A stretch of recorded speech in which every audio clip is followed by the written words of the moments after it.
దరిద్రానికి దేవత అయిన అలక్ష్మి మరియు సిరి సంపదలకు చిహ్నమైన శ్రీ మహాలక్ష్మి ఇద్దరు అక్కా చెల్లెలు అని మీకు తెలుసా?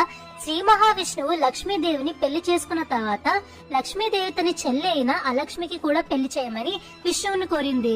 అప్పుడు శ్రీ మహావిష్ణువు అలక్ష్మిని ఉద్దాలక అనే ఋషికి ఇచ్చి పెళ్లి చేశారు. కానీ ఎక్కడైతే విష్ణు ప్రార్థనలు, వేద మంత్రాలు, సుఖ సంపదలు ఉంటాయో అక్కడ అలక్ష్మి ఉండలేదని ఉద్దాలక ఋషికి అర్థమైంది. దానితో చాలా దుఃఖించి వెంటనే మార్కండేయ మహర్షి దగ్గరికి వెళ్ళాడు.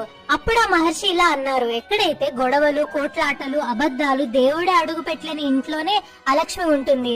నువ్వు తనని అలాంటి ప్రదేశంలో విడిచిపెట్టు అని అన్నాడు. అప్పుడు ఉద్దాలక ఋషి అలక్ష్మిని తీసుకెళ్లి రావి చెట్టు కింద వదిలేసి మళ్లీ తిరిగి రాలేదు. దానితో అలక్ష్మి బోరున ఏడ్చి శ్రీ మహావిష్ణువు దగ్గరకు వెళ్ళింది. అప్పుడు విష్ణువు, అలక్ష్మి, నువ్వు ఎక్కడైతే దేవుడు ప్రార్థనలు వినపడవో, ఎక్కడైతే చెడు వ్యసనాలు, జూదం మరియు ఇతర దరిద్రాలు నివసిస్తాయో అక్కడ నువ్వు ఉండు అంటాడు.